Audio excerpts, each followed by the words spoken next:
Hello beer tubers and welcome to yet another beer review with me, Peter the Master of Puppets. Today looking at a beer I told you guys I would be reviewing from Ugly Duck. This is, I talked about this in the review of their Simcoe Chinook IPA, or Hiss Martins. This is the Ugly Duck Imperial Vanilla Coffee Porter, which is the beer that won the prize, the Danish Beer Enthusiast Prize of Best Beer in Denmark of 2012 in the category above 6% and above. And that's yeah, basically only two categories, 5.9% and below and 6% and above. So that's how it works. So this is 10%, so it's a big imperial porter, as stated, made with vanilla and coffee. Here in the back it says it's a beer that's been thought about for quite some time. Actually, since the brewer's first visit to Sherbrooke Liquor in Edmonton, Aaby, Canada, a few years back, and finally I did it.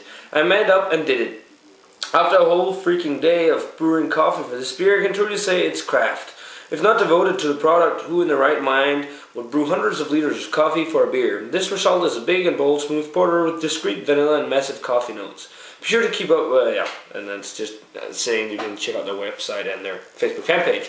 So yeah, let's get this one cracked open right away. I've had this on tap once, but that's a long time ago now, but I really liked it. It was a little cold when I had it, but I had it warm up and all, and it was one of the first beers of the night as well, so it was one of the beers I remember best. When I poured it, it wasn't pitch black. It is more of a dark reddish color, but it looks black in the glass, of course. It's just, you got some ruby tones on the bottom of the glass. They're nice, kind of two-finger almost, of a nice, tiny, bubbly, beige, slightly tan head. Looks like a nice porter, and I can smell the aroma already, so let's dig in. Yeah, that smells pretty nice. Really nice coffee tones in there. It's more of that bitter, roasted coffee.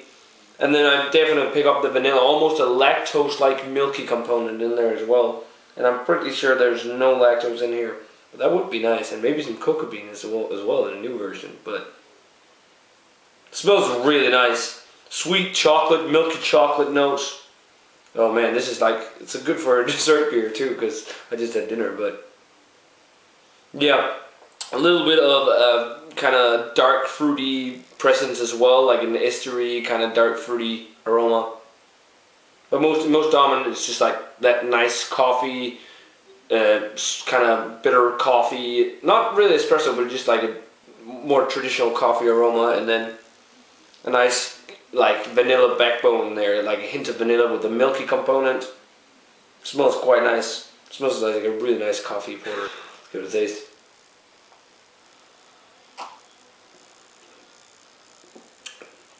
Yeah, that is really nice, and that is dangerously sessionable for 10%.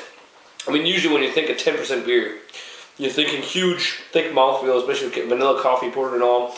This doesn't go into the creamy, thick Imperial stout mouthfeel. It definitely has that nice, more silky porter feel, with not being too thick. I might actually, when I think of it right now, I would have loved actually to have the body a little more robust. But other than that, it's got some great flavors in there. But yeah, body's medium with that nice silky mouthfeel, or higher side of medium. A lot of coffee up front in the flavor, and especially also in the back end. When you take your first sip, you get a mixture of vanilla and coffee, but the coffee is really what dominates the aftertaste. You get like lots of roasted dark coffee notes, dark chocolate in the aftertaste as well. Again, up front in the first little sip there, I get an almost lactosey, like milky feel, which is interesting. Along with the vanilla notes, more dark fruit esters in the first sip there as well. You get a little sweet, dark, fruity flavor. On the back end of the palate is just coffee, roasted malt that lingers, dark chocolate, really nice coffee flavor on it as well. The more I drink it, the more I wish the mouthfeel was bigger. Rating wise for the Imperial Vanilla Coffee Porter,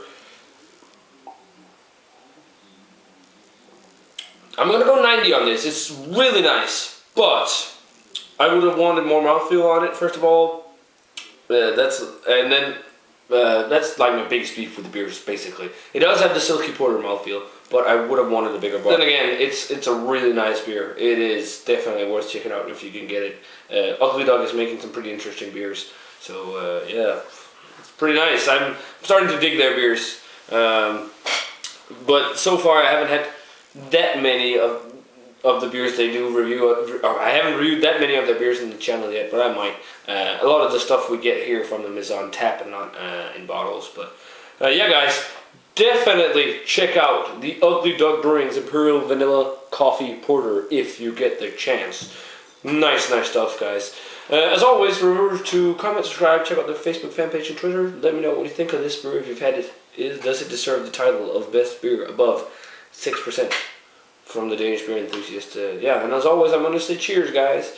I'm going to see you in another beer review.